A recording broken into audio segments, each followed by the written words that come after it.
Hello guys, welcome back to study. This is Dheeraj Kumar. अभी English grammar में जिसको जिसको प्रॉब्लम आ रहा है ना, सबका दुख दर्द मैं आपको खत्म कर दूंगा। चाहे वो ग्रामर हो, पैसेज हो, वोकेबलरी हो, जहाँ भी हो। अब पूरे एग्जाम तक आपको इंग्लिश की रेगुलर 2 क्लासेस में लेके आऊँगा आपके लिए। वीडियो एक मॉर्निंग में और एक इवनिंग में अपलोड करते जाऊँगा। इंग्लिश का भी साथ में साथ 2 कम से कम, एक ग्रामर की जैसे कॉमन ईरर या फिर वोकेबलरी जो भी रहेगा ये, दूसरा कॉमन ईरर या फिर फिल इन द ब्लैंक्स रहेगा ये, दूसरा एक वोकैब का रेगुलर वीडियो रहेगा। इससे आपको मैं कह रहा हूँ ना, बहुत ज़्यादा हेल्प मिलेगा एग्जाम तक। जिसने पढ़ भी लिया है ना कॉमन ईरर और फिल इन द ब्लैंक्स के थ्रू, उसकी ग्रामर की पूरी जो है ना रूल्स का रिवीजन हो जाएगा।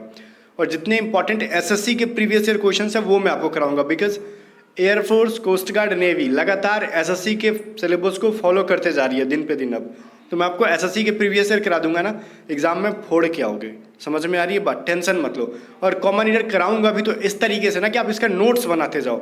जो भी चीज़ें हैं ना, मान लो ये जो पीडीएफ होगी जो क्लास को मैं करा रहा हूँ, इसकी टेलीग्राम पे मैं अपलोड कर दूंगा। टेलीग्राम चैनल को ज्वाइन कर लो। टेलीग्राम पे सर्च करो @A to Z स्टडी। तो A to Z स्टडी नाम का एक चैनल है, 12-13 हज़ार बच्चे हैं, उसको ज्वाइन कर लो। वहाँ पे इस पीडीएफ को अपलोड करते जाऊंगा आंसर के साथ। आप नोट्स बनाओगे, नोट्स में लिखोगे क्वेश्चन नंबर 1 ये क्वेश्चन और नीचे उसका सॉल्यूशन लिखोगे। उसका रिवीजन करते टाइम आपको क्या फायदा होगा ना, रूल्स आपके माइंड में होंगे। ठीक है, जैसे देखो, अगर मैं कह रहा हूँ पहला क्वेश्चन क्या है, पहला क्वेश्चन कह रहा हूँ Gulliver's travels are indeed an interesting book.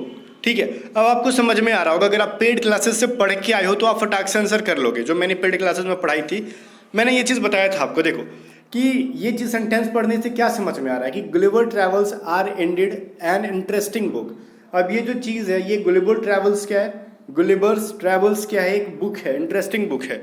तो जब भी बुक होता है कोई, ठीक है, तो बुक के नाम में अगर लास्ट में एस लगा है तो वो तो सिंगुलर ही काउंट होगा, क्योंकि ये नाम है। किसी चीज़ के नाम के एंड में अगर एस लगा दे तो इसका मतलब थोड़ी कि वो 2 हो गई, नहीं ना, वो एक ही है। जब ये एक ही है, जैसे मैंने कहा था, एग्जांपल दिया था आपको पेड कोर्सेज के अंदर, अरेबियन नाइट्स, ठीक है, तो नाइट्स में एस लगा है तो इसका मतलब थोड़ी कि वो प्लूरल हो गया, वो तो सिंगुलर ही रहेगा, बिकॉज वो नाम है। जब वो सिंगुलर है तो भैया आर नहीं आएगा, यहाँ पे आर के जगह पे इज आएगा।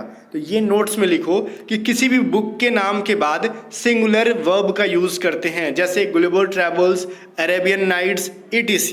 ठीक है, रूल नंबर 1 आप लोग लिखते जाओगे, नोट्स बनाओ, ईमानदारी से पढ़ो। और हाँ, अगर आपको वोकेबलरी में प्रॉब्लम आ रही है, मैथमेटिक्स में प्रॉब्लम आ रही है, रीजनिंग में आ रही है, तो आप A to Z study app को डाउनलोड करके पेड कोर्सेज भी बाई कर सकते हो।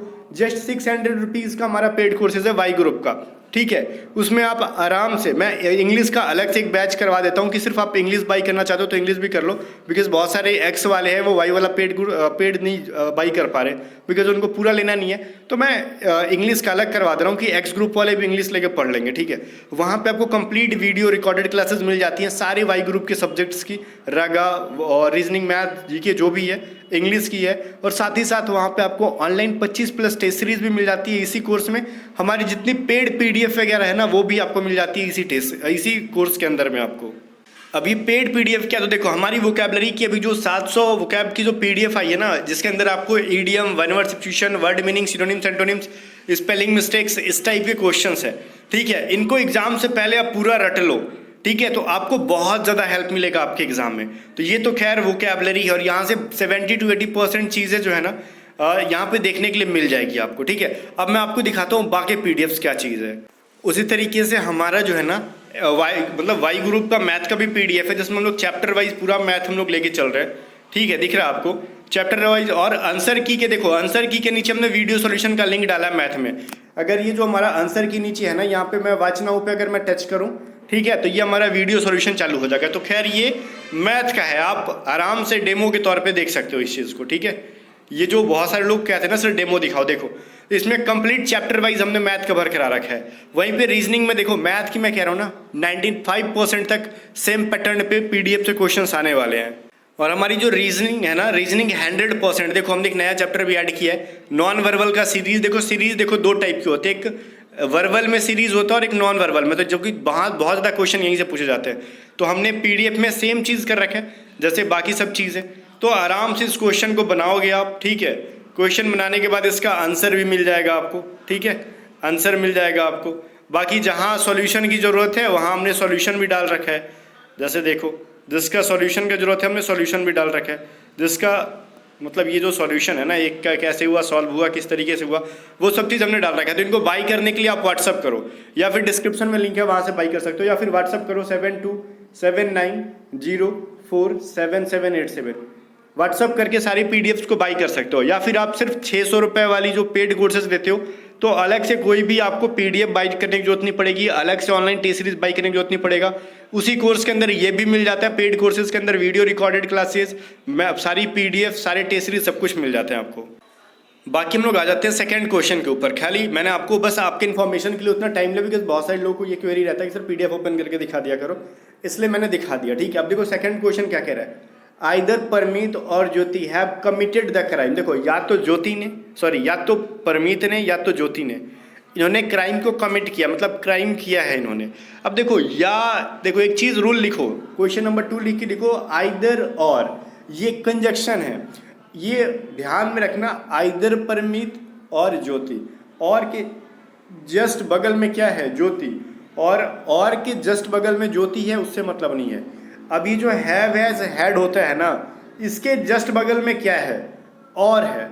बात समझ में आ रहा है, और इसके साथ सब्जेक्ट है। तो इस वर्ब के जस्ट बगल में देखना होगा ये सिंगुलर है कि प्लूरल है। तो ये ज्योति क्या है, सिंगुलर है, तो यहाँ पे हैव नहीं बल्कि हैज का यूज होगा।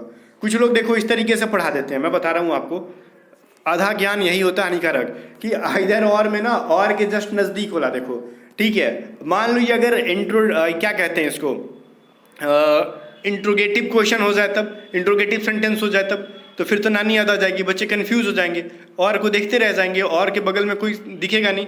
इसलिए ना एक्सिलरी वर्ब या फिर हेल्पिंग वर्ब देखो, has, have, had, is, am, are, was, were, जो भी चीज़ है, नीड, जो भी चीज़ है, एक्सिलरी वर्ब मतलब जितने एक्सिलरी वर्ब में आ जाते हैं, मॉडल और हेल्पिंग जितने भी है ना, वो सब देखो। इनके जस्ट बगल में और आया है ना, इनके जस्ट बगल में आया है और के बाद सब्जेक्ट क्या है, सिंगुलर है कि प्लूरल, वो देख के आंसर मारो। ठीक है, तो ज्योति सिंगुलर है तो यहाँ पे हैज होगा ना कि हैव होगा। बात समझ में आ गया। देखो the street are so wet, जो गली जो है वो बहुत ज़्यादा भीगा है, वेट का मतलब भीगा होना। It should have rained last night, ठीक है, मतलब कह रहा है कि ये लास्ट नाइट ये भीगा होना चाहिए था। अब मेरे को ये बताओ, जब हम कोई चीज़ देखते हैं तो उसके बारे में अनुमान लगाते हैं ना कि राय देते हैं। अगर मान लो रोड भीगा है तो वहाँ से हम राय थोड़ी दे रहे हैं कि हाँ लास्ट रात में पानी आना चाहिए था, ऐसा नहीं है भाई। रोड भीगा है तो भीगा है तो उसका मतलब पानी हुआ है, तभी तो रोड भीगा है ना, बारिश हुई है तभी तो इसका मतलब ये नहीं कि इट शुड, यहाँ पे संभावना, इसका मतलब ये ना कि रोड भीगा है, लगता है कि कल रात बारिश हुई थी। क्या बोल रहे हो, कल लगता है कि कल रात बारिश हुई थी, मतलब यहाँ पे पॉसिबिलिटी दिखा रहे हो आप, तो यहाँ पे शुड नहीं, तो क्या सर करें, तो माइट करो, बिकॉज लास्ट नाइट है तो ये पास्ट के बारे में बात करें तो शुड के जगह पे आप माइट का यूज करो। सेंटेंस से भी हम लोग समझ सकते हैं ये सभी चीज़ें क्या कहना चाहता है। आगे देखो, our vacation is between 12 May to 12 June. अब कहोगे सर ये लाइन क्या खींचा हुआ है, तो लाइन ये ABCD वाला है, ठीक है। इसमें क्या करो, देखो एक बिटवीन के बाद ना ये जो बिटवीन जो कंजक्शन आया, तो बिटवीन अपने साथ हमेशा एंड कंजक्शन को लेता है। क्या लेता है, एंड। तो बिटवीन के साथ अक्सर एग्जाम में टू दिया जाता है, जो कि गलत पेयर है इनका, इनके साथ क्या होगा, एंड कंजक्शन का यूज होगा। तो आपको हमेशा याद रखना कि बिटवीन के बाद लगता है पढ़ने में सही है कि 2 मई से लेके 2 जून तक, ठीक है, 2 मई से लेके 2 जून तक, बट ग्रामेटिकल एरर है यहाँ पे, ठीक है। तो बिटवीन के साथ टू का यूज कर ही नहीं सकते, किसी ने अधिकार ही नहीं दिया आपको करने का, तो क्या करोगे, बिटवीन के साथ एंड का यूज करोगे। आगे देखो, अगला कह रहा है he is very angry on me because I fail to return his book, ठीक है, वो मेरे से बहुत गुस्सा है क्योंकि मैं उसका बुक रिटर्न करना भूल गया था, या फिर फेल, जो भी है, भूल गया था कहने का मतलब। तो देखो जब भी कोई इंसान किसी इंसान से गुस्सा हो, ठीक है, ध्यान सुनो, कोई इंसान किसी इंसान से गुस्सा हो तो वहाँ पे एंग्री ऑन नहीं, एंग्री के साथ विद प्रीपोजिशन का आता है। बहुत ही BBI क्वेश्चन है, लिखो एंग्री विद का मतलब किसी इंसान से गुस्सा होना। बात समझ में आया, तो यहाँ पे ए के अंदर एरर है। आगे देखो, आई कह रहा the social activist was murderer in cold blood. In cold blood एक फ्रेज है जिसका मतलब होता है बिल्कुल भी निर्दयतापूर्ण, निर्दय, क्रूरता के साथ। अब देखो जो सोशल एक्टिविस्ट का मतलब है कि समाज सेवा करने वाला का मर्डर किया गया है। अब ये सेंटेंस पैसिव में है, तो पैसिव में मैंने आपको पढ़ाया था हेल्पिंग वर्ब के साथ वर्ब का थर्ड फॉर्म आता है, क्योंकि ये सेंटेंस से खुद समझ में आ रहा होगा, जो सोशल एक्टिविस्ट जो है ना उसका मर्डर किया गया बहुत ही निर्दयता के साथ, तो वाज मर्डर्ड होगा, मर्डर में ED लगा दो तब ये क्या बन जाएगा, वर्ब का थर्ड फॉर्म। तो social activist was murdered. Social activist जो है ना उसका मर्डर किया गया था बहुत ही क्रूरता के साथ। तो यहाँ पे मर्डरर नहीं होगा, ठीक है, वहाँ पे प्रोफेशन नहीं बता रहे उसका। सेंटेंस इन कोल्ड ब्लड का मतलब समझ में आ रहा है कि उसको खुद मार दिया गया है, वो क्या मारेगा किसी को। आगे देखो, the train will not start until the guard will blow the whistle. अब देखो इसके अंदर क्या कह रहा है, देखो ट्रेन जो है तब तक स्टार्ट नहीं होगा जब तक कि जो है ना गार्ड विसल नहीं बजाएगा, ठीक है। अब दोनों के अंदर ऐसा लग रहा है ना कि गा गा टाइप का आ रहा है, फ्यूचर इंडेफिनिट में डाल दो कि ट्रेन नहीं चालू होगा, नहीं चलेगा जब तक कि वो विसल नहीं बजाएगा। तो गा गा लग रहा है तो फ्यूचर इंडेफिनिट के अंदर डाल दो, ठीक है विल। लेकिन ऐसा नहीं है। जब भी ऐसा सेंटेंस आता है ना कि मैं मतलब दो सेंटेंस जिसमें बोलने पर भी लगे कि गा गा के बारे में बोल रहे हैं, ग टाइप का वर्ड आ रहा है और फ्यूचर इंडेफिनिट में डाल देते हैं, तो ये गलत है। देखो until, if, as soon as, ठीक है, ऐसे बहुत सारे वर्ड्स हैं, इनके बाद हमेशा फ्यूचर इंडेफिनिट आता है, तब जाके सेकेंड क्लॉज जो होगा वो प्रेजेंट इंडेफिनिट होता है, तब जाके सेकंड क्लॉज जो होगा वो क्या होगा, फ्यूचर इंडेफिनिट के साथ होगा। मतलब बहुत लोग कहते हैं ना कि शुरू वाला प्रेजेंट इंडेफिनिट में डाल दो और बाद वाला फ्यूचर में डाल दो, ऐसा नहीं है। क्वेश्चन देखो जैसे यहीं पे उल्टा करके दे दिया, अनटिल के जस्ट बाद का जो सेंटेंस है वो प्रेजेंट इंडेफिनिट में होगा, बिकॉज ये जो है फ्यूचर इंडेफिनिट में, ठीक है।